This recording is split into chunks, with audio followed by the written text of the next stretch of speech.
आज हम हिमालय के बनने की कहानी को समझने वाले हैं। ये एक ऐसी जबरदस्त भूवैज्ञानिक कहानी है जो लाखों साल पहले शुरू हुई थी। तो चलिए शुरू करते हैं।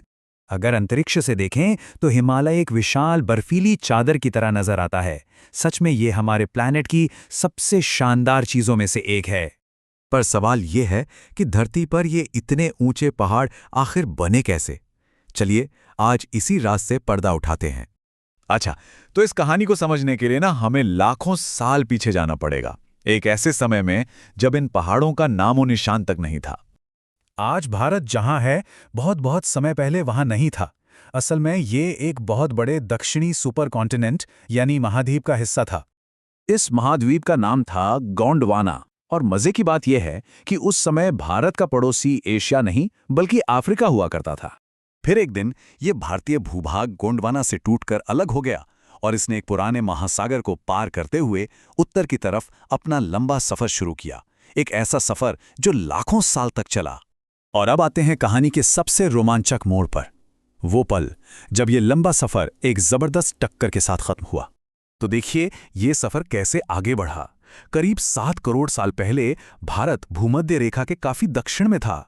फिर ये धीरे धीरे उत्तर की ओर बढ़ता गया और करीब 5 करोड़ साल पहले आखिरकार ये विशाल यूरेशियन भूभाग से जा टकराया। तो इस महाटक्कर का नतीजा क्या निकला? आखिर इससे पहाड़ बने कैसे? आइए समझते हैं। इसे समझने के लिए ना एक बहुत ही आसान सा उदाहरण लेते हैं। जरा सोचिए, अगर किसी कालीन को दीवार की तरफ धकेला जाए तो क्या होगा? जाहिर है कालीन में सिलवटें पड़ जाएंगी और वो ऊपर की ओर मुड़ जाएगा, है ना? बस ठीक ऐसा ही जमीन के साथ हुआ। जब भारतीय प्लेट ने यूरेशियन प्लेट को धक्का दिया तो जबरदस्त दबाव की वजह से बीच की जमीन मुड़ गई, उसमें सिलवटें पड़ीं और वो ऊपर उठकर हिमालय बन गई। और हाँ, एक मजेदार बात, हिमालय नाम संस्कृत से आया है। हिम मतलब बर्फ और आलय मतलब घर, यानी बर्फ का घर। लेकिन रुकिए, कहानी अभी खत्म नहीं हुई है। ये जो भूवैज्ञानिक प्रक्रिया है ना, ये आज भी चल रही है। मतलब क्या ये टक्कर आज भी हो रही है? जी हाँ, बिल्कुल। और सबसे हैरान करने वाली बात तो ये है कि भारत आज भी एशिया की तरफ हर साल लगभग 5 सेंटीमीटर की रफ्तार से बढ़ रहा है। अब 5 सेंटीमीटर सुनने में शायद ज्यादा ना लगे। असल में ये रफ्तार तो हमारे बालों के बढ़ने की रफ्तार से भी धीमी है।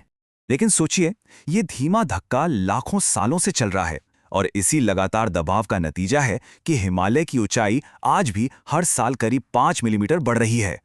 तो चलिए पूरी कहानी को फटाफट दोहराते हैं।